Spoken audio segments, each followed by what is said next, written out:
বিশ্বনবীর কাছে যখন সর্বপ্রথম তাওহীদের দাওয়াত আসলো, ওই সময় একটা লোক মূর্তির পূজা করত, মূর্তিটারে খুব দেখভাল করত, যত্ন করত, আদর সোহাগ করত, আর রাত্রিবেলা এটার সামনে মিষ্টি দই হালুয়া সিরা রাইখা কেঁদে কেঁদে মনের জ্বালার কথা মূর্তির কাছে কইতো। সে ভাবতো এটাই আমার বড় খোদা। সে কি ভাবতো? এটারে বললেই এটাই আমার বিপদ থেকে মুক্তি দিবে, আমাকে পরিত্রাণ দিবে, আমাকে সেভ করবে এটা। এভাবে সে আল্লাহকে বাদ দিয়ে মূর্তির ইবাদত করত, মূর্তিকে খুব যত্ন করত। একদিন কোনো এক কাজে মূর্তিটাকে রেখে এসে ঘরের বাইরে গেল, এক পাশে গেল। কাজ শেষে এসে দেখে তার এই মূর্তির গায়ে পানি। মূর্তিটাকে দেখতে মনে হচ্ছে যে কে যেন গোসল করায় গেছে, পানি। তো সে ভাবলো যেহেতু আমার খোদার গায়ে পানি, এটা নিশ্চয়ই ভালো পানি হবে। He thought it is the water of mercy and blessings. সে ভাবলো it could be the water of rahma. এটা মনে হয় রহমতের পানি হবে, যেহেতু খোদার গায়ে পানি। তো রহমতের গায়ে পানি শুকিয়ে যাওয়ার আগে খেয়ে ফেলি, তাহলে সব রহমত ঢুকবে কই? পেটে। When he thought it is the water of rahma, water of mercy and blessings, he started to suck it with his tongue. সে জিহ্বা দিয়ে চাটতে শুরু করছে, চেটে চেটে সব রহমত নিয়ে নিচ্ছে পেটে। When he started to suck it, he found the taste is little bit bitter. The taste is weird. জিহ্বা দিয়ে যখন চাটতে শুরু করছে, তখন সে পেল যে এটার স্বাদটা কেমন যেন কটা কটা লাগে, লবণাক্ত, একটু টক টক, হাজমুলার মতো লাগে। কিসের মতো? কিরে এরকম লাগে কেন? If it is the water of mercy, it should be sweeter. এটা যদি রহমতের পানি হয়, এটা সুইট হবে, মিষ্টি হবে। এটা টক লাগে কেন, কটা লাগে কেন, ঘটনা কি? খুঁজতে লাগলো ডানে বায়ে, খুঁজতে খুঁজতে দেখে ঘরের পাশে দুইটা খ্যাকশিয়াল। অনেকে এই বর্ণনাটা দিতে যে কুকুরের কথা বলে, কিন্তু হাদিসে এসছে খ্যাকশিয়াল, সালাবান, দুইটা খ্যাকশিয়াল। দেখতো যে একটা খ্যাকশিয়াল এখনো পা উঁচু করে রাখছে, মাঝখান থেকে রহমতের পানি এখনো কিছু পড়ছে, just dropping the water of rahma, এখনো পড়তেছে টপ টপ। বোঝা যায় না? বোঝা যায়। টনক নড়েছে তার ঘুমন্ত বিবেক এবার জেগেছে। এবার সে চিন্তা করলো, হায় হায়, এতক্ষণ ভাবছি রহমতের পানি, এখন দেখি কুত্তার মুত, এখন দেখি খ্যাকশিয়ালের পেশাব। সর্বনাশ, কি করলাম এতটা বছর, এত টাকা, এত পয়সা, এত আদর সোহাগ যত্ন এটারে দিলাম, কি দিল তার বিনিময়ে সে আমাকে? যে একটা খ্যাকশিয়ালের পেশাব থেকে, কুকুরের পেশাব থেকে নিজের বাঁচাতে পারে না, সে জাহান্নামের আগুন থেকে কিয়ামতের দিন আমারে কেমনে বাঁচাবে? রাগের চোটে খোদারে ধরে দিছে আসার। খোদারে ধরে কি করছে? এক আসারে খোদার হাত পাও নাই, ভাঙ্গা খোদারে নিয়া দৌড়ে দৌড়ে বিশ্বনবীর কাছে এসেছে। এসে বলল, আব্দুল্লাহর বেটা মোহাম্মদ, এতদিন ভাবছি এটা খোদা, এখন দেখি হুদা। হুদা হুদা এটার পিছনে ঘুরছি, এটার কোনো পাওয়ার নাই, সব পাওয়ার আছে একজনের। চিল্লায় বলো, তিনি কে? ঝিনুকের ভেতর লুকিয়ে থাকে যেমন মতি, ঝিনুকের ভেতর লুকিয়ে থাকে যেমন মতি, কালমা শাহাদাতে আছে আল্লাহর জ্যোতি, কালমা শাহাদাতে আছে আল্লাহর জ্যোতি। পড়েন পড়েন। ঝিনুকের ভেতর লুকিয়ে থাকে যেমন মতি, ঝিনুকের ভেতর লুকিয়ে থাকে যেমন মতি, কালমা শাহাদাতে আছে আল্লাহর জ্যোতি, কালমা শাহাদাতে আছে আল্লাহর জ্যোতি। সুবহানাল্লাহ পড়েন। এসে বলে, আব্দুল্লাহর বেটা মোহাম্মদ, ভাবছিলাম খোদা, এখন দেখি হুদা, আর এটারে ডাকতে চাই না, তুমি আমারে পড়ায় দাও লা ইলাহা মুহাম্মাদুর রাসূলুল্লাহ। কালিমা পড়ে মুসলমান হয়ে গিয়েছে। সুবহানাল্লাহ পড়েন। এই জন্য এই সূরার একটা নাম হচ্ছে সূরাতুস সামাদ। তাহলে পাইলাম সূরাতুত তাওহীদ, পাইলাম সূরাতুল মারিফা, পাইলাম সূরাতুস। সুবহানাল্লাহ পড়েন। এই সূরাটা বিশ্বনবী সাল্লাল্লাহু আলাইহি ওয়াসাল্লাম প্রতিদিন ফজরের নামাজের সুন্নত যে 2 রাকাত, ফজরের সালাতের সুন্নত 2 রাকাত পড়ি না আমরা, এই সুন্নত 2 রাকাতে বিশ্বনবী পড়তেন। মাগরিবের 2 রাকাত সুন্নতের মধ্যে এই সূরাটা পড়তেন। বেতেরের 3 রাকাতের শেষ রাকাতে বিশ্বনবী সূরাতুল ইখলাসটা পড়তেন। আবার তাওয়াফ করার পরে যারা হজ উমরা করছেন, তাওয়াফ করা লাগে না? কয়টা? 7টা। 7টা তাওয়াফে একটা তাওয়াফ হয়। 7টা রাউন্ড দিলে, টার্ন দিলে, 7 টার্নস মেক এ তাওয়াফ। 7টা টার্ন দিবেন আপনি, তখন একটা তাওয়াফ হয়। এই ইবাদতটা শুধু মক্কাতুল মুকাররমাতে করা যায়, আর পৃথিবীর কোথাও করা যায়? তাওয়াফ। প্রতিদিন 120টা রহমত নাজিল হয় কাবা ঘরে। সিত্তুন আলী তাইফিন, 60টা তাওয়াফকারীদের জন্য। আরবাঈন আলিল মুসাল্লিন, 40টা যারা কাবা ঘরে নামাজ পড়ে তাদের জন্য। ওয়াল 20 লিন্নাযিরিনা ইলাল কাবা, বাকি 20টা যারা নামাজও পড়ে না তাওয়াফও করে না, শুধু কাবার দিকে দুচুক মেলে তাকিয়ে থাকে, তাদের উপর প্রতিনিয়ত 20টা রহমত নাজিল হতে থাকে। প্রতিদিন 120টা রহমত নাজিল হয় কাবাকে কেন্দ্র করে। সুবহানাল্লাহ বাড়িতে গিয়া চিৎকার করে আল্লাহু আকবার। এই 7 তাওয়াফ করার পরে 2 রাকাত নামাজ পড়া সুন্নাত, জানেন? জানা না থাকলে জেনে রাখেন, হজে যেদিন যাবেন কাজে লাগবে, উমরা করতে গেলেও লাগবে। 7 তাওয়াফ করে 2 রাকাত সালাত পড়তে হয়। এই 2 রাকাতের প্রথম রাকাতে বিশ্বনবী পড়তেন সূরাতুল কাফিরুন, কুল ইয়া আইয়ুহাল লা আ'বুদু মা, আর দ্বিতীয় রাকাতে পড়তেন সূরাতুল ইখলাস। সুবহানাল্লাহ পড়েন। আবার বিশ্বনবী এই সূরাকে বলেছেন সুলুসুল কোরআন, কোরআনের 3 ভাগের 1 ভাগ। একবার কেউ যদি তাজবিদের সাথে সূরাতুল ইখলাস তেলাওয়াত করে, রব্বুল আলামিন তার আমলনামায় 10 পারা কোরআন তেলাওয়াতের সওয়াব দিয়ে দিবে। 2 বার তেলাওয়াত করলে 20 পারার সওয়াব দেয়া হবে। 3 বার যদি কেউ এই ছোট্ট সূরাটা কেবলমাত্র 3 বার তেলাওয়াত করে, পুরো কোরআন খতমের সওয়াব আমলনামায় দিবে কে? ফজিলত কম না বেশি? টের পাচ্ছেন তো ফজিলতটা? 3 বার পড়লে পুরো কোরআন কাভার।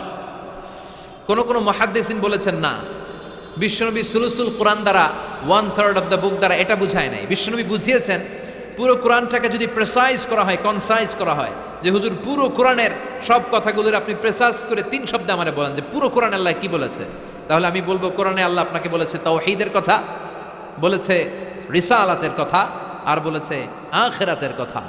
তাহলে পুরো কোরআনের মৌলিক কথা 3টা। 1 নাম্বার তাওহীদ, 2 নাম্বার রিসালাত, 3 নাম্বার সবাই বলেন 1 নাম্বার, 2 নাম্বার, 3 নাম্বার। যেহেতু এই সূরাটা তাওহীদ নিয়ে কথা বলে, যেহেতু এই সূরাটা তাওহীদের রূপরেখা অঙ্কন করেছে, সেহেতু কেউ যদি এই সূরাটা পড়ে কেমন যেন সে কোরআনের 3 ভাগের 1 ভাগ তেলাওয়াত করে ফেলল। কোন সুবহানাল্লাহ। এজন্য এটাকে বিশ্বনবী বলেছেন সুলুসুল কোরআন, 1/3 অফ দ্য বুক। হয় একবার পড়লে 10 পারা, 2 বার 20 পারা, 3 বারে পুরো খতম, না হয় অন্তত তাওহীদের সব বিষয়গুলো আপনার অন্তরের মধ্যে ঢুকে যাবে। চিল্লায় কোন আল্লাহু আকবার। অনেক বরকতের সূরা। বিশ্বনবী মুহাম্মদ রাসূলুল্লাহ সাল্লাল্লাহু আলাইহি ওয়াসাল্লাম মক্কা থেকে মদিনায় হিজরত করে আসলেন। মদিনায় যাওয়ার আগে কোবা পল্লী, যারা হজ উমরায় গিয়েছেন, মক্কা থেকে মাত্র 5 কিলোমিটার দূর একটা মসজিদ আছে, মসজিদে কোবা। প্রতিদিন শনিবার বিশ্বনবী মসজিদে নববী থেকে কোবা মসজিদে হেঁটে হেঁটে যে 2 রাকাত নামাজ পড়তেন। কেউ যদি অজু করে, ঘর থেকে অজু করে যে কোবার মসজিদে নামাজ পড়ে, তার আমল নামে আল্লাহ একটা কবুল উমরা হজের সওয়াব দিয়ে দিবে। এজন্য দেখবেন প্রতি শনিবারে কোবা মসজিদে ভিড়। আমি যতবার গিয়েছি সৌদিতে, প্রত্যেক শনিবারে ওখানে জিয়ারত করেছি। শনিবারে যে কোবা মসজিদে আপনি নামাজ পড়বেন। এই কোবা মসজিদ তৈরি করে বিশ্বনবী চলে আসলেন মদিনাতুল মুনাওয়ারাতে। এসে তিনি জায়গা চুজ করলেন, কোথায় হবে আমার মসজিদ, লোকেশন চুজ করলেন। বিশ্বনবী লোকেশন চুজ করতে পারতেন খুব ভালো। খুঁজে খুঁজে এমন একটা জায়গা তিনি বাছাই করলেন, সেন্টার অফ দ্য সিটি, এটা শহরের একেবারে মাঝখানের জায়গা। বিশ্বনবী বললেন এই জায়গা আমার লাগবে। সুবহানাল্লাহ কইবেন না? কি জ্ঞান, কি বুদ্ধিমত্তা, কি ফিলোসফি ছিল বিশ্বনবীর। সব জায়গায় বিশ্বনবীর এই অভাবনীয় বুদ্ধিমত্তা। বিশ্বনবী যখন কোনো যুদ্ধে যেতেন, যুদ্ধ ডান দিকে, যুদ্ধ কোন দিকে, কিন্তু সেনাপতি নিয়ে বের হইতেন বাম দিকে, বের হইতেন বাম দিক দিয়ে, গুইরা টুইরা ওই দিকে যাইতেন। সুবহানাল্লাহ কইবেন না? যাতে কেউ কল্পনাই করতে না পারে কোথায় অ্যাটাক করবে উনি। এটা হচ্ছে সেনাপতির যুদ্ধ কৌশল। বিশ্বনবীর যুদ্ধ যদি হতো বাম দিকে, উনি বের হইতেন ওই দিকে। বিশ্বনবীর যুদ্ধ হলো সামনে, মদিনা থেকে তিনি পিছনের রাস্তা দিয়ে অনেক দূরে চলে যেতেন। সেখান থেকে মরুভূমির পথ পাড়ি দিয়ে তারপর যুদ্ধের ময়দানে যেতেন। বুদ্ধিমত্তা, intellectual power. He was a very good mediator ever in the world. পৃথিবীর সবচাইতে বেশি কূটনৈতিক বুদ্ধি সম্পন্ন মানুষ করে আল্লাহ তাআলা বিশ্বনবীকে বানিয়েছেন। ওয়াজ এ ভেরি গুড মিডিয়েটর। মধ্যস্থতা করতে পারতেন ভালো, সালিস করতে পারতেন ভালো। সালিস আমরা বাংলায় বলি সালিশ, আসলে শব্দটা সালিস, আসানি আসালিস। আমার আপনার মধ্যে ঝগড়া, তো আমি 1 আপনি 2, আরেকজন লাগবে কি 3 নাম্বার, আসালিস। এটাকে বলে সালিশ। সালিশই করতে পারতেন বিশ্বনবী। চমৎকার। স্বামী স্ত্রীতে ঝগড়া হইলে মিলাই দিতেন। কত ফাতেমা আর আলীর ঝগড়া মিলাই দিয়েছেন তার হিসাব নাই। সুবহানাল্লাহ কইবেন না? এমনকি হি ওয়াজ এ ভেরি গুড মিডিয়েটর, ভালো মধ্যস্থতাকারী ছিলেন। স্ত্রীদের মধ্যেও ঝগড়া লাগতো, বিশ্বনবীর স্ত্রীদের মধ্যেও খুনসুটি হতো, ঝগড়া মারামারি। বিশ্বনবীর একমাত্র ভার্জিন কুমারী স্ত্রী ছিল আয়েশা রাদিয়াল্লাহু তাআলা আনহা। ওনার বাড়িতে বিশ্বনবীর আরেক স্ত্রী, খুব সম্ভবত হাফসা বা সফিয়া, কোনো বর্ণনা এসেছে পায়েস, কোথাও এসেছে ঝোলওয়ালা তরকারি হাদিয়া নিয়ে আসছে, যে এটা আপনারা দিলাম। মা আয়েশা তরকারি দেখে রেগে গেলেন, আমার ঘরে তরকারি দিছো কেন, আমি রাঁধতে পারি না? আমি নিজ হাতে রান্না করে বিশ্বনবীরে খাওয়াবো। রেগে মেগে তরকারির ঝোল নিয়ে সফিয়ার বা হাফসার গালের মধ্যে মেখে দিয়েছে। হাফসা যে বিশ্বনবীর কাছে বলি, ইয়া রাসূলুল্লাহ, কুমারী বউ তো আদর করছেন বেশি, লাই দিয়া কই তুলছেন দেখেন। ও নবী, আমি পায়েস নিয়েছিলাম আর ঝোল করা তরকারি নিয়েছিলাম, ভেবেছিলাম আপনিও খাবেন, আয়েশাও খাবে। আয়েশাকে আমি কি রাঁধতে জানি না, নিয়ে আসলা কেন, আমার ঘরে দিলা কেন, আমি রাঁধতে জানি, নিয়ে যাও। শুধু আমার তরকারিটা প্রত্যাখ্যান করে নাই, তরকারির ঝোল আর পায়েস দিয়ে আমার গালের মধ্যে কসমেটিক্স বানায়া দিছে। এই যে গাল দেখেন, দলিল নিয়ে আসছি, দেখেন কি করছে। বিশ্বনবীর পদ্ধতি ছিল, বিচার কেউ দিলেই he never take any action, he never react anymore. কখনো উনি অ্যাকশনে যেতেন না, উনি দুই পক্ষের কথা শুনতেন। সুবহানাল্লাহ পড়েন। আর আমাদের বিচার করতে গেলে একজনের কথা শুনে আরেকজনরে বাস আছে না নাই? বললেন আয়েশারে ডাকো, আয়েশা এমন করেছো? করেছি। কেন করেছো? বলে ইয়া রাসূলুল্লাহ, মাথাটা গরম ছিল, নিজেকে সামলাতে পারিনি গো নবী, সামলাতে পারিনি, আমি ভুল করেছি, আমি স্বীকার করলাম, মাফ করে দেন। বিশ্বনবী বললেন, এবার ঠিক আছে, দুজনের কথা আমি শুনেছি, এবার আমার জাজমেন্ট হচ্ছে কিসাস, মানে যেমন করেছো তেমন, গুতা মারলে গুতা, ঘুষি মারলে ঘুষি, আঘাত করলে আঘাত, ঠিক কিনা? হাফসাকে তুমি যেমনি ঝোল মাখিয়ে দিয়েছো, হাফসা তুমিও বাটি থেকে ঝোল নিয়ে আয়েশার গালে পলিশ করে দাও। হাফসাও সুযোগ পাইয়া ঝোল নিয়ে মাইখা দিছে। এবার দুইজনের গালে কসমেটিক্স। বিশ্বনবী মুচকি হাসলেন, আরশের উপর থেকে খুশি হয়ে গেল কে? এটা হচ্ছে বিশ্বনবীর বিচার করার বুদ্ধিমত্তা। হি ওয়াজ এ ভেরি গুড মিডিয়েটর। ঝগড়া লাগলেই, বুখারীতে একটা চ্যাপ্টার আছে, চ্যাপ্টারের নাম হচ্ছে ইযহাবু বিনা নুসলিহ বাইনাহুম। চ্যাপ্টারের নাম আমাকে নিয়ে চলো, আমি মিলাইয়া দিব। চ্যাপ্টারের নাম কি? আমাকে নিয়ে যাও, আমি মিলাইয়া দিয়ে আসবো। কত জায়গায় যে বিশ্বনবী যে মিলাইয়া দিয়ে আসতেন। মক্কা থেকে তিনি যখন মদিনায় এসছেন, মদিনার দুইটা গোত্র ছিল, আউস আর খাজরাজ। এদের এই দুই গোত্রের মধ্যে 100 বছরের মারামারি, 120 বছরের যুদ্ধ, কেউ থামাতে পারে না। থামাতে পারবে কি করে? বাবা যখন মারা যায়, ছেলেরা বলতো আমারে মারছিল, তোরাও মারবি। কেউ যখন ইন্তেকাল করে ওসিয়ত করে যেত, আমারে কোপাইছে, তোরাও কোপাবি, কোপায়া সাইজ করে ফেলবি। তো সবাই সবার রাগ আর ঝাল মেটানোর জন্য এরকম ছেলে মেয়েদেরকে ওসিয়ত করে যেত যে এই যুদ্ধ যেন বন্ধ না হয়, আমার প্রতিশোধ তুই নিবি বাবা। এরকম ডাকাইতেছে লোক আছে না নাই? দাউ দাউ করে আগুন শুধু জ্বালাতে চায়। 120 বছরের যুদ্ধ কেউ থামাতে পারে না। বিশ্বনবী মক্কা থেকে মদিনায় হিজরত করলেন। মদিনায় যে উভয় পক্ষরে নিয়ে বসলেন, উভয় পক্ষের সব কথা শুনলেন। এরপরে কথা শোনার পরে মাত্র 7 দিনের ব্যবধানে বিশ্বনবী 120 বছরের যুদ্ধ মিটাইয়া দিলেন। এতদিন পর্যন্ত নিয়ম ছিল, আউসের কেউ খাজরাজের কোনো মেয়ে বিয়ে করে না, খাজরাজের কোনো ছেলে আউস থেকে মেয়ে নেয় না। ওদের আনন্দ ওদের মতো, এদের আনন্দ এদের মতো। এই মিলিয়ে দেওয়ার পর থেকে আউস আর খাজরাজের মধ্যে বিয়ে করানোর ধুম পড়ে গেল। এরা কুরবানির গোশত নিয়ে আউসের এরা খাজরাজের বাড়িতে দিয়ে আসে, খাজরাজের এরা আবার ওট জবাই করলে বড় রান দিয়ে আসে আউসের কাছে। সুবহানাল্লাহ পড়েন। বিশ্বনবী ছিলেন গুড মিডিয়েটর। তিনি মদিনায় লোকেশন খুঁজতেছেন, কোথায় হবে আমার মসজিদ নববী, যেটা হবে আমার ক্যান্টনমেন্ট, যেটা হবে আমার গণভবন, যেটা হবে আমার বাসভবন, যেখান থেকে আমি মিলিটারি সোলজার পাঠাবো অ্যাটাক করার জন্য, যেখানে হবে আমার জেলখানা, যেখানে হবে আল্লাহর কাছে সেজদা দেওয়ার জিকির করার জায়গা। চিল্লা এখন ঠিক কিনা? এখন মসজিদগুলোরে আমরা মনে করছি শুধু ইবাদতের জায়গা। এই মসজিদ কেন্দ্রিক সব হতে হবে। আপনি গোটা বিশ্ব দেখেন, বাংলাদেশের ছোট্ট একটা চিপার মধ্যে একটা মসজিদ দাঁড় করায় ফেলছে। মসজিদ হবে অনেক বড় এরিয়া নিয়ে, পার্কিং লট থাকবে বড় বড়। মসজিদের একতলায় থাকবে কমিউনিটি সেন্টার, এক জায়গায় থাকবে হিজামা সেন্টার, এক জায়গায় থাকবে রুকিয়া সেন্টার, আরেক জায়গায় খতিব সাহেব সোশ্যাল কাউন্সিলিং করবে। যুবকদের কি সমস্যা, নারীদের কি সমস্যা, বিধবাদের কি সমস্যা, কার কি মাসালা জানার আছে, লিগ্যাল অপিনিয়ন জানার আছে, খতিব সাহেব সোশ্যাল কাউন্সিলিং করবে। চিল্লা এখন ঠিক কিনা? এইভাবে গোটা বিশ্বব্যাপী মসজিদ কেন্দ্রিক কাজ হয়। এদেশে মসজিদে শুধু নামাজ, আর কিছু নাই। বিশ্বনবী লোকেশন তালাশ করতেছেন, কোথায় বানানো যায় মসজিদ নববী। খুঁজতে খুঁজতে এমন জায়গায় বিশ্বনবী চয়েস করলো, এটা ছিল ছাগল ঘোড়া এগুলোর আস্তাবল, কিছু জায়গায় খেজুর গাছের ভাঙা ক্ষেত, আর কিছু জায়গায় কাফির মুশরিকদের কবরস্থান। এখন এই জায়গায় মসজিদ করা তো কঠিন। বিশ্বনবী বললেন, না, আমার নজর এক জায়গায় যদি পড়ে ওইখান থেকে আমি ফিরাই না সহজে, ট্রাই করো, এটাই আমার লাগবে মসজিদে নববী। বিশ্বনবী বললেন, ছাগল গরুর আস্তাবলকে সমান করো, খেজুর গাছ ভাঙা যেগুলো আছে খেজুর গাছগুলোর কেটে ফেলো, কাফের মুশরিকদের যত কবরস্থান আছে কবরস্থান থেকে হাড্ডি গুড্ডি এখান থেকে নিয়ে অন্য জায়গায় দাফন করো। সুবহানাল্লাহ। মসজিদে নববী শুরু হয়ে গেল। নিজ হাতে পাথর কেটে কেটে তিনি মসজিদে নববী বানালেন। আর এর আগে যেটা বানায় আসছে ওটার নাম মসজিদে কুবা। ওটার নাম কি? আমার দিকে তাকান সবাই, এদিকে সোজা সোজা। মসজিদে কুবা। আপনাদের এলাকায় অনেক জায়গায় আছে না মসজিদে কুবা? কুমিল্লাতে একটা আছে, আছে না? 2 জায়গায়। এই মসজিদে কুবাতে বিশ্বনবী সাল্লাল্লাহু আলাইহি ওয়াসাল্লাম এক সাহাবাকে ইমাম বানায় দিয়ে আসলেন। উনি ইমামতি করে ওই মসজিদে, আর বিশ্বনবী ইমামতি করে মসজিদ নববীতে।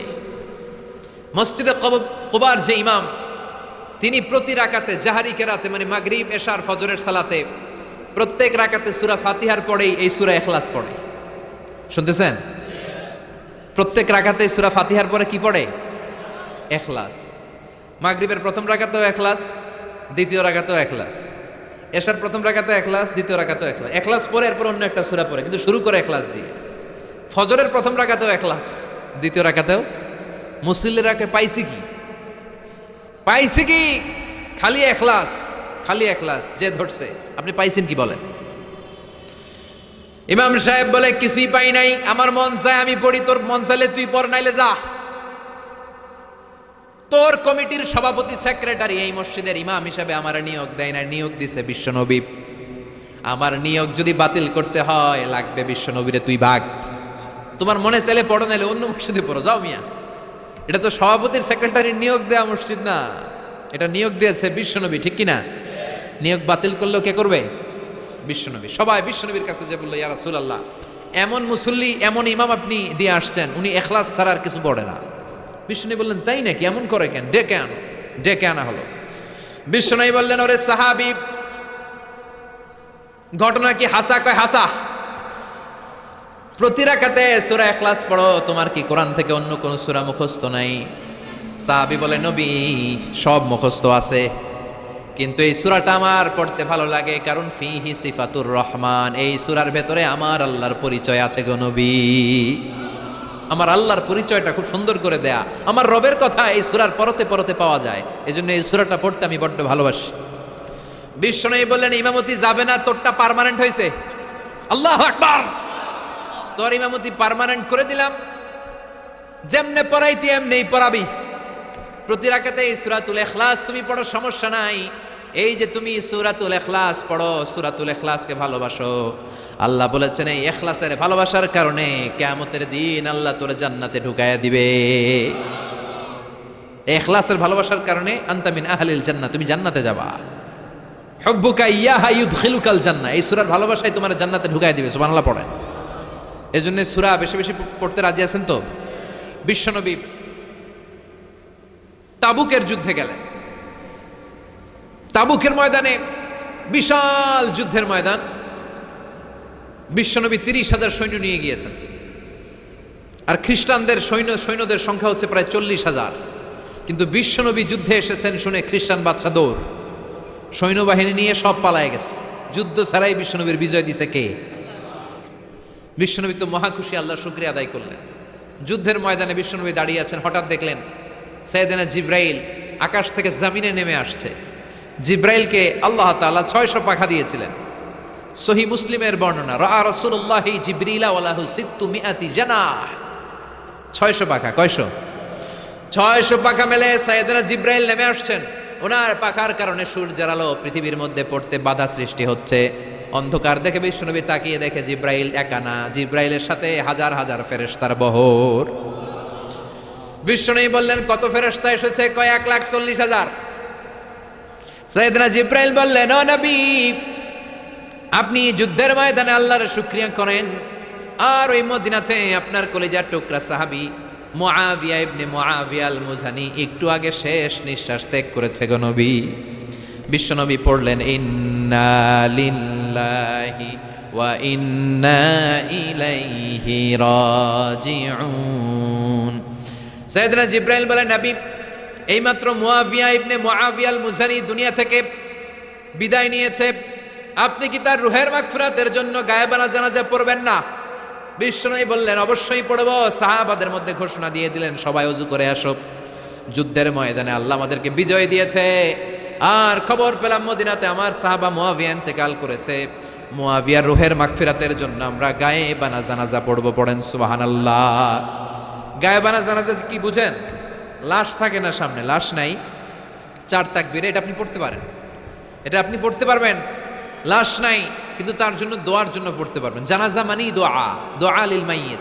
4টা তাকবীর আপনি অনেক দোয়া করছেন এই মরা লাশের জন্য, এটা তো অর্থ তো বোঝে না, এই জন্য জানাজার পরে আবার হাত তুলে দোয়া করা লাগে আমাদের, কারণ কি দোয়া করছে এটা বুঝি নাই। বুঝলে কিন্তু আর লাগতো না, ঠিক কিনা? বিশ্বনবী সাহাবাদের নিয়ে দাঁড়ালেন, লম্বা লম্বা কাতার হলো। সাহাবীদের কাতারের শেষে সাইয়েদনা জিবরাইল 1,40,000 ফেরেশতাদেরকে নিয়ে জানাজায় শরীক হলেন। বিশ্বনবী 4 তাকবীর দিয়ে জানাজা পড়লেন, আল্লাহু আকবার, আল্লাহু আকবার, আল্লাহু আকবার, আল্লাহু আকবার। 4টা তাকবীরের মধ্য দিয়ে জানাজা শেষ করলেন। বিশ্বনবী তাকিয়ে দেখে সাহাবাদের পেছনে 1,40,000 ফেরেশতা দাঁড়িয়ে জানাজায় শরীক হয়েছে। বিশ্বনবী বললেন, জিবরাইল, কোনদিন তো এত ফেরেশতা নিয়ে কারো জানাজায় শরীক হতে দেখি নাই। ঘটনা কি? কি এমন আমল ছিল আমার মুআবিয়ার, যে আমলের কারণে মুআবিয়ার নামটা আল্লাহর আরশে চলে গিয়েছে? 1,40,000 ফেরেশতার বহর নিয়ে তুমি জানাজায় শরীক হয়েছ, কি এমন গোপন আমল ছিল আমার মুআবিয়ার, আমারে বলো। সাইয়েদনা জিবরাইল বললেন, নবী, আপনার মুআবিয়া বিশেষ একটা আমল করত। বিশ্বনবী বললেন, কি সেটা? সাইয়েদনা জিবরাইল বলে, আপনার এই সাহাবী কাইমান আও কাঈদান, জালিসান আও মাশিয়ান, উঠতে বসতে চলতে ফিরতে সব সময় আপনার এই সাহাবী পড়তে থাকতো, কুল হুয়াল্লাহু আহাদ, আল্লাহুস সামাদ, লাম ইয়ালিদ ওয়া লাম ইউলাদ ওয়া লাম ইয়াকুল লাহু কুফুয়ান আহাদ। পড়েন সুবহানাল্লাহ। উঠতে বসতে চলতে ফিরতে সব সময় এই সাহাবীর একটা অভ্যাস ছিল, উনি কুল হুয়াল্লাহু আহাদের উপর আমল করত। বেশি বেশি সূরাতুল ইখলাস পড়তো। পড়তে রাজি আছেন? আজ থেকে বেশি বেশি সূরাতুল ইখলাসের উপর আমল বাড়ানোর দরকার আছে না নাই? বিশ্বনবী প্রতিদিন সকালবেলা, সন্ধ্যাবেলা, ওয়া ইনদামা ইয়াযহাব ইলা ফিরাশি, আর রাতে যখন বেডে ঘুমাতে যেতেন, হাত দুইটা এরকম করতেন, করে তিনি সূরাতুল ইখলাস পড়তেন, সূরাতুল ফালাক পড়তেন, সূরাতুন নাস পড়তেন। এই 3টা সূরা পড়তেন। এই 3টা সূরাকে একসাথে বলে 3 কুল। কি বলে? কুল আস-সালাসা, কারণ এই 3টা সূরার শুরুতে কুল আছে না নাই? 3 কুল পড়ে বিশ্বনবী হাতের মধ্যে ফু দিতেন। ফু দিয়ে মাথা থেকে শুরু করে মুছতে মুছতে মুছতে মুছতে পা পর্যন্ত মুছতেন, হাত মুছতেন, সারা দেহের যতটুকু সম্ভব বিশ্বনবী সারা দেহের মধ্যে এই 3 কুল পড়া হাত দুইটা দিয়ে সারা দেহের মধ্যে বিশ্বনবী হাত বুলিয়ে দিতেন, মেসেজ করে দিতেন, কোন সুবহানাল্লাহ। সকালে, সন্ধ্যায়, আর রাতের বেলা বিছানায় গেলে। এটা protection from all the bad আইস। যত হিংসুক চক্ষু আছে, যত ভূত পেতনি আর শয়তানের অনিষ্ট আছে, সব থেকে আপনাকে রক্ষা করবে কে? এজন্য প্রতিদিন এগুলো পড়বেন। কি কি পড়বেন? এরকম হাত দুইটা মিলায়া সূরা ইখলাস, সূরা ফালাক, সূরা নাস, 3টার বলে একসাথে 3 কুল। কি বলে? আজকে থেকে এটার আমল করা যাবে। মা আয়েশা যখন অসুস্থ হতেন, বিশ্বনবীর কাছে যে বললেই বিশ্বনবী বলতেন, আয়েশা, হাত দুইটার একসাথে করো, সূরা ফালাক পড়ো, ইখলাস পড়ো, নাস পড়ো, ফুদাও, আর সারা দেহে মেসেজ করো। সুবহানাল্লাহ পড়েন। বিশ্বনবী একবার সেজদায় আছেন। কিসে আছেন? চিল্লা এখন। সেজদা অবস্থায় লাদাগাতহু আকরাব, একটা বিচ্ছু পোকা এসে বিশ্বনবীর হাতের মধ্যে কামড় দিয়েছে। বিচ্ছু কামড় দিলে খুব আরাম লাগে না? হ্যাঁ, বিষাক্ত, পয়জনাস, ভেনামাস। বিশ্বনবী ব্যথা পাচ্ছেন, প্রচন্ড ব্যথায় বিশ্বনবী অস্থির। বিশ্বনবী বললেন, লাআনাতুল্লাহি আলাল আকরাব, এই বিচ্ছুর উপর আল্লাহর লানত। এটা মুসল্লিও চিনে না, নবীও চিনে না, কোন জায়গায় কামড় দিতে হবে এটাও জানে না, কিন্তু কামড় দিয়েছে, ব্যথায় কাতরাচ্ছে। বিশ্বনবী বললেন, লবণের পানি গরম দাও, আঙ্গুলের উপরে ঢালো। লবণের পানি গরম দিয়ে আঙ্গুলের উপরে ঢালতে শুরু করে দিল। বিশ্বনবী পড়তে আরম্ভ করলো, কুল হুয়াল্লাহু আহাদ, আল্লাহুস সামাদ, লাম ইয়ালিদ ওয়া লাম ইউলাদ ওয়া লাম ইয়াকুল লাহু কুফুয়ান আহাদ। পড়েন সুবহানাল্লাহ। এজন্য ব্যথা পেলে সাপে কামড়ালে, বিচ্ছু কামড়ালে, বল্লা কামড়ালে, মধুপোকা কামড়ালে কি করবেন? সূরা ইখলাস, সূরা ফালাক, সূরা নাস, আবার বলেন সূরা ইখলাস, সূরা ফালাক, সূরা পড়ে ফু দিবেন।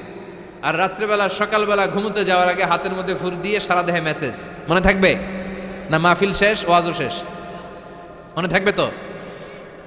আল্লাহ বললেন কুল হুয়াল্লাহু আহাদ, নবী আপনি বলেন আল্লাহ একজন, এক এবং অদ্বিতীয়। আমাদের আল্লাহ কয়জন? একজন হওয়াতে আমাদের জন্য লাভ না লস? কেমনে লাভ? 3 জন 4 জন হইলে কইতাম আমগো আল্লাহ 60 জন। হ্যাঁ, 3 জন হইলে 3 রকম বলতো, একজনের খুশি করে পারি না। 3 জন হইলে ঝামেলা আছে না নাই? আল্লাহ যদি 2 জন হতো কি হতো? একজন বলতো এতদিন তুমি তোমার মন মতো মহাবিশ্বের সব কিছু পরিচালনা করেছো, আজকে থেকে আমি আমার মন মতো করবো। ঝামেলা আছে না নাই? এতদিন দুনিয়ার মানুষগুলো পায়ে পায়ে ভর দিয়ে হাঁটতো, হাত দিয়ে খেত, এখন থেকে যতগুলা মানুষ আসবে সব হাতে চলবে আর পা দিয়ে খাবে। আছে না নাই? এতদিন যাবত মেয়েরা গর্ভধারণ করতো তোমার নিয়মে, ছেলেরা কামাই করতো, এখন থেকে পুরুষরা গর্ভধারণ করবে, মেয়েরা কামাই করবে। আছে না নাই? এতদিন তুমি পূর্ব দিক থেকে সূর্য উঠিয়েছো, পশ্চিম দিকে অস্ত দিয়েছো, কালকে থেকে আমার নিয়মে পশ্চিম দিক থেকে সূর্য উঠাবো আমি, পূর্ব দিকে অস্ত যাবে। কিলাকিলি আছে না নাই? 2 জনের মধ্যে যদি সংলাপ সমঝোতা না হইতো মারামারি আছে না? এজন্য আল্লাহ বলেন লাউ কানা ফীহিমা আলিহাতুন ইল্লাল্লাহু লাফাসাদাতা, মহাবিশ্বে আল্লাহ একজন না হয়ে যদি একাধিক হতো, মহাবিশ্বটা মুহূর্তের মধ্যে ধ্বংস হয়ে যেত। ঠিক কি না? এজন্য আল্লাহ একজন হতে আমাদের লাভ হয়েছে। 3 জন হইলে 3 রকম কথা কইতো। ঠিক কি না? একজন বলতো আমারে বেশি ডাকস না কেন, ওরে ডাকস কেন? আল্লাহ 3 জন, খোদা কয়জন? একজন বলতো ওরে ডাকস, আমারে ডাকস না কেন? ওর জিকির করলি, আমার নামের জিকির করলি না কেন? ওরে খুশি করতে চাস, আমারে করস না কেন? ভেজাল হইতো না? এখন একজন, মারলেও আসি, কাটলেও আসি, বাঁচলেও আসি, একজন। সুবহানাল্লাহ পড়েন। এটা সহজ হয়ে গেছে। এজন্য আল্লাহ বললেন কুল হুয়াল্লাহু, সবাই বলেন কুল হুয়াল্লাহু আহাদ, মানে এক বা একক।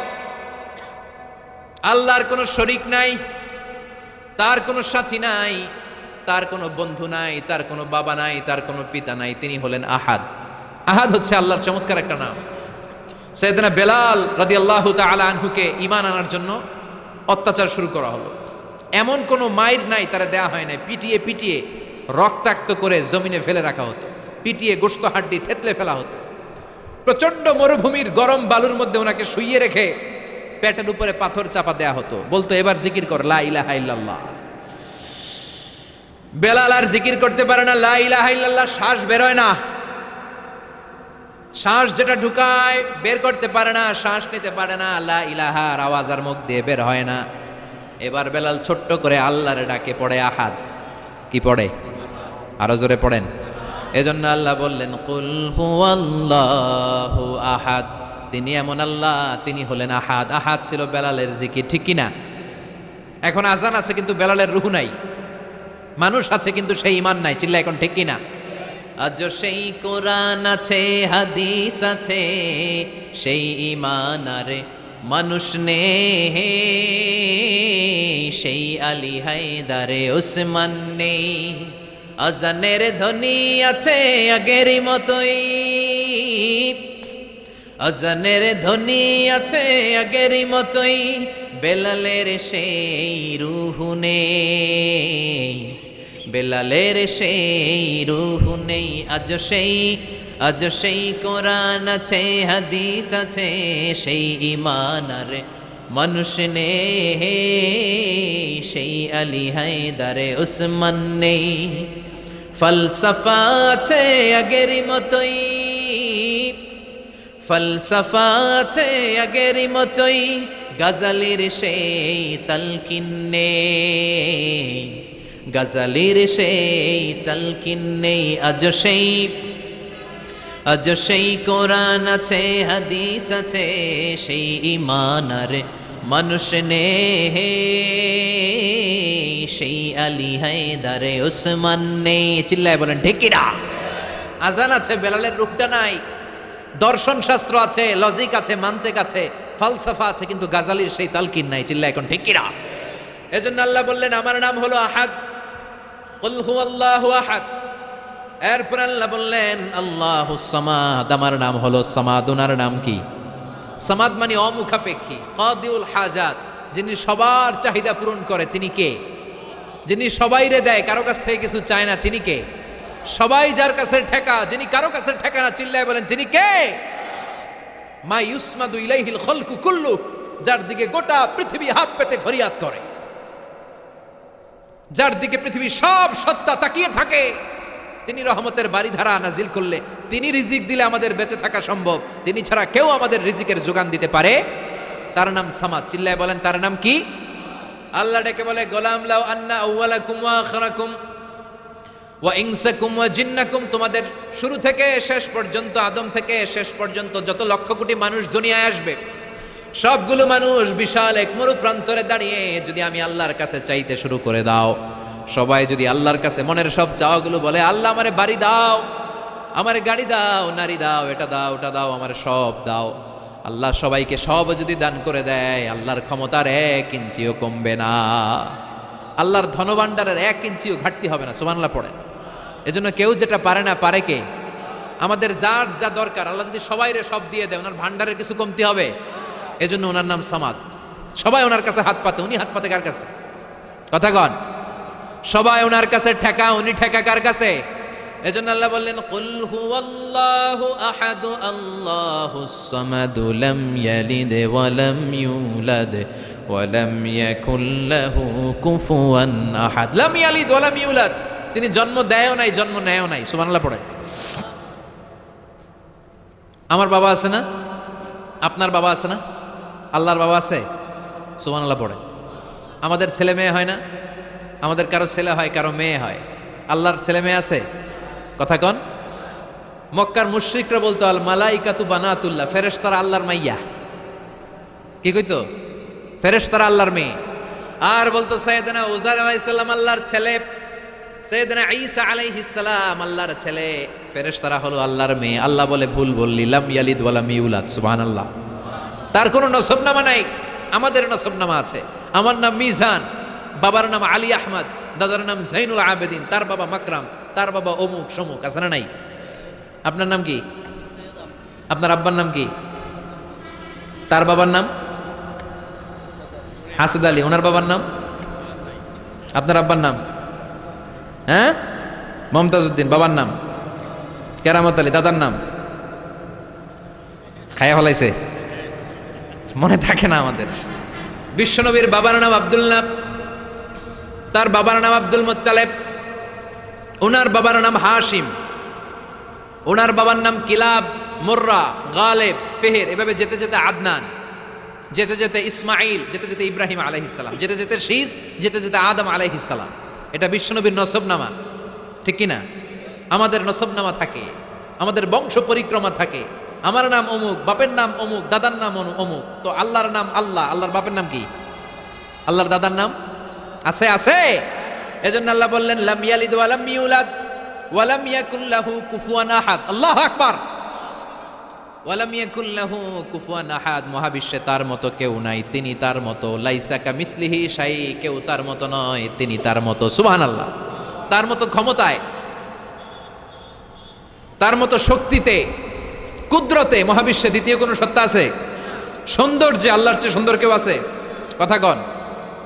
দুনিয়া সুন্দর, মানুষ সুন্দর, আসমান সুন্দর, জমিন সুন্দর, সুন্দরে সুন্দরে পাল্লা, জানি না কত সুন্দর তুমি আল্লাহ, জানি না কত সুন্দর তুমি আল্লাহ। পড়েন। দুনিয়া সুন্দর, মানুষ সুন্দর, আসমান সুন্দর, জমিন সুন্দর, সুন্দরে সুন্দরে পাল্লা, জানি না কত সুন্দর তুমি আল্লাহ, জানি না কত সুন্দর তুমি আল্লাহ।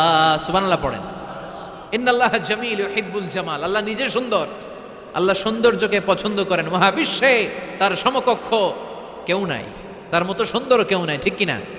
জান্নাতে যারা ঢুকবে in the day of judgement, কিয়ামতের দিন জান্নাতীরা আল্লাহকে দেখতে পাবে। ইন্নাকুম সাতারাউনা রাব্বাকুম আয়ানান কামা তারাউনা হাদাল কমার। বিষ্ণু বলেন এই যে জলজলে চন্দ্রটা তোমরা যেমনি দেখতে পাও, কিয়ামতের কঠিন ময়দানে বিচার শেষে যারা জান্নাতে যাওয়ার সুযোগ পাবা, তারা চাঁদটা যেমনি দেখো দু চোখ দিয়ে আল্লাহর সেদিন তেমনি দেখতে পাবা। জান্নাতীদেরকে নাজ নেয়ামত সব দেওয়ার পরে আল্লাহ বলবেন, ও জান্নাতীরা, কোরআনে হাদিসে নবীর কাছে আলেমদের মুখে যত নাজ নেয়ামতের কথা শুনেছো সব পাইছো না? সবাই বলবে আল্লাহ পেয়েছি, অনেক মজমাস্তি করেছি, জান্নাতকে মজা লেলো, জান্নাত তো মারি হ্যায়, সব পাইছি আল্লাহ সব। এক জান্নাতে হাত তুলে বলবে আল্লাহ একটা পাই নাই। কি পাস নাই? আপনারাই তো পাই নাই।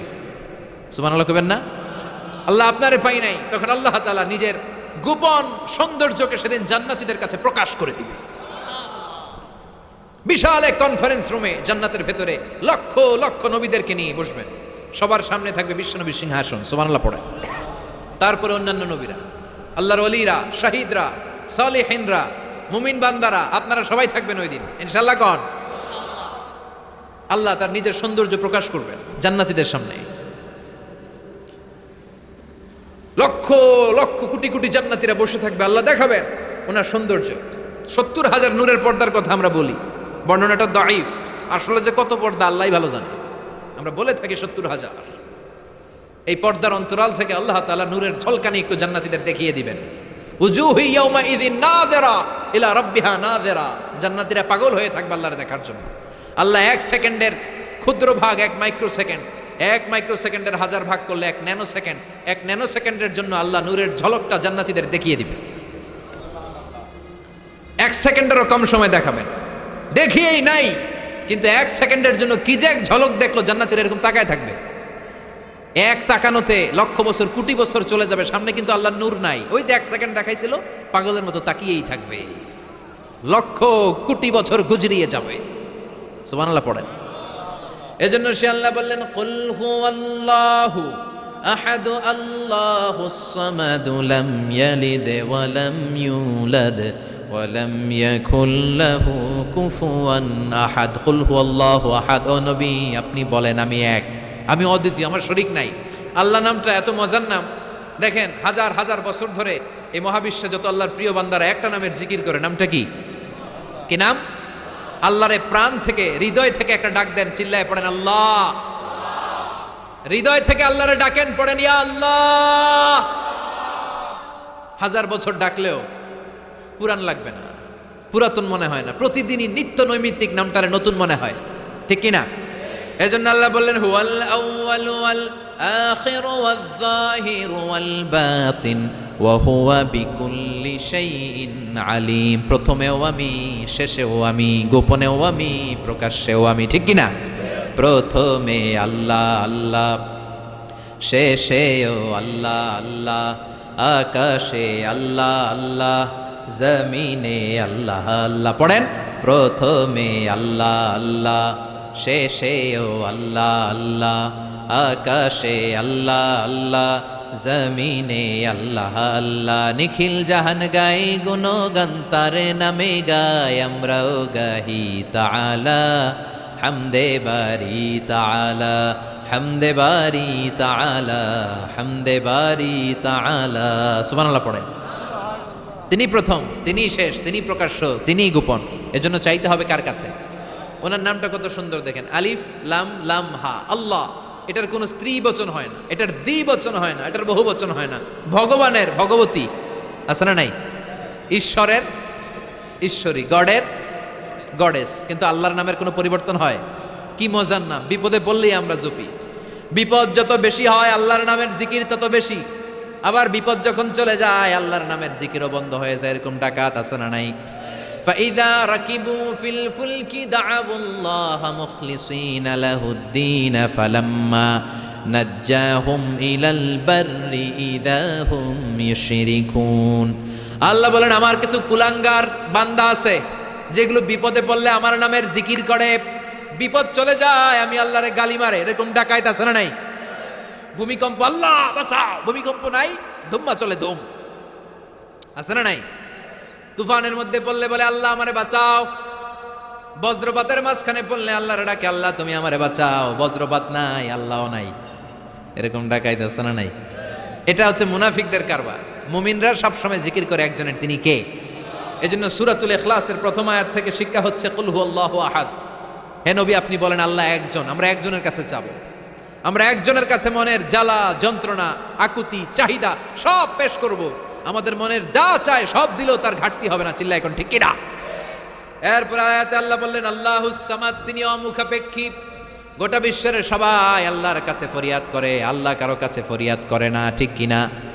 এরপরে আল্লাহ বললেন লাম ইয়ালিদ ওয়া লাম ইউলাদ, তিনি কাউরে জন্ম দেন নাই, জন্ম নেন নাই। সুবহানাল্লাহ পড়েন।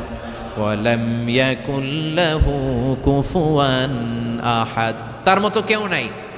এটা আল্লাহর অস্তিত্বের ব্যাপারে একটা গুরুত্বপূর্ণ আকীদা। খেয়াল রাখবেন, আল্লাহর মতো কেউ হয় না, তিনি তার মতো। তিনি, অনেকে প্রশ্ন করে, কারণ হাদিসে পাওয়া যায় আল্লাহর হাত আছে, ইয়াদুল্লাহি ফাওকা আইদিহিম, ইয়াদুল্লাহি ফাওকাল জামাআ, একসাথে যারা থাকে তাদের উপর আল্লাহর হাত থাকে। তার মানে আমার মতো হাত না, আল্লাহর রহমত থাকে, ঠিক কিনা? আল্লাহ আরশের উপর থাকেন, কেমনে থাকেন এটা আমরা জানি না। এজন্য ইমাম মালিক বলতেন আল ইস্তিওয়া মা'লুম, আল্লাহ যে আরশের উপর আছে এটা আমরা জানি। ওয়াল কাইফিয়াতু মাজহুল, কিন্তু কেমন ভাবে আছেন এটা আমাদের অজানা। ওয়াস সুআলু আনহু বিদআহ, এই সম্পর্কে প্রশ্ন করা হচ্ছে বিদআত। এজন্য তাফাক্কুর ফি খালকিল্লাহ ওয়ালা তাফাক্কুর ফিল্লাহ, আল্লাহর সৃষ্টি নিয়ে গবেষণা করো, আল্লাহর নিয়ে গবেষণা করো না। আল্লাহর নিয়ে গবেষণা করতে গেলে তোমার মাথার তারগুলোকে ছিঁড়ে ফেলবে কে? ছিঁড়ে যাবে। তিনি হচ্ছেন আনলিমিটেড, অসীম। অসীমকে নিয়ে যদি সসীম গবেষণা করে ঝামেলা আছে না নাই? এজন্য আল্লাহর নিয়ে গবেষণা না করে আল্লাহর তৈরি করা পাহাড়ের দিকে তাকান, মরুভূমির দিকে তাকান, গাছপালার দিকে তাকান, সাগরের দিকে তাকান, ঝর্ণার দিকে তাকান। ঝর্ণা ঝর্ণা ঝর্ণা রে, বলনা বলনা বলনা রে, কার বিরহে পাগল পাড়া তুই, কার মিলনে ফুল ফসলে ভরা রে তোর দুকুল ভুই, কার মিলনে ফুল ফসলে ভরা রে তোর দুকুল ভুই। ঝর্ণা ঝর্ণা ঝর্ণা রে, বলনা বলনা বলনা রে, কার বিরহে পাগল পাড়া তুই। সুবহানাল্লাহ পড়ে। এজন্য আল্লাহর অস্তিত্ব নিয়ে গবেষণা করা যাবে, গবেষণা চলবে আল্লাহর সৃষ্টি নিয়ে। কি নিয়ে? আর সব সময় বিপদে আপদে তাওয়াক্কুল করবে একজনের উপর, তিনি কে? চাইবো কার কাছে? রাজি আছেন সবাই? আল্লাহ আমাদের সবাইকে কথাগুলো বুঝার ও আমল করার তৌফিক দান করুক। আমরা পড়ি আমিন। সুবহানাকাল্লাহুম্মা বিহামদিকা আশহাদু আল্লা ইলাহা ইল্লা আনতা আস্তাগফিরুকা ওয়া আতুবু ইলাইক। আর কোনো কথা আছে? ইয়া রাব্বি লাকাল হামদু কামা ইয়ানবাগি লিজালালি ওয়াজহিকা ওয়া আযীমি সুলতানিক। লাকাল হামদু বিল ঈমান, লাকাল হামদু বিল ইসলাম, লাকাল হামদু বিল কুরআন।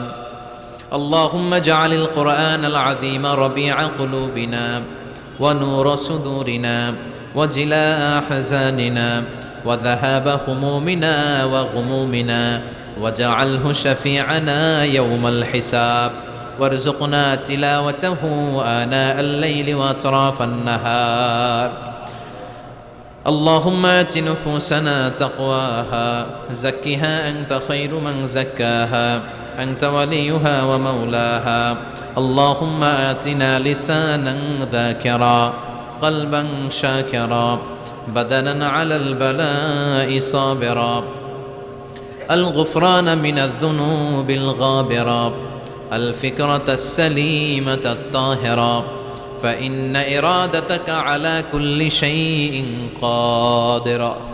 اللهم اجعل القرآن العظيم ربيع قلوبنا ونور صدورنا وجلاء أحزاننا وذهاب همومنا وغمومنا، واجعله شفيعنا يوم الحساب، وارزقنا تلاوته آناء الليل وأطراف النهار. اللهم إنا نسألك الجنة ونعوذ بك من النار، يا خالق الجنة والنار، برحمتك يا عزيز يا غفار يا كريم يا ستار يا رحيم يا جبار يا خالق يا بر. اللهم أجرنا من النار، اللهم أجرنا من النيران بحرمة القرآن. اللهم ارزقنا شهادة في سبيلك والموت في بلد رسولك. اللهم إنا نعوذ بك من الفتن ما ظهر منها وما بطن. اللهم ارزقنا حسن الخواتيم، اللهم ارزقنا حسن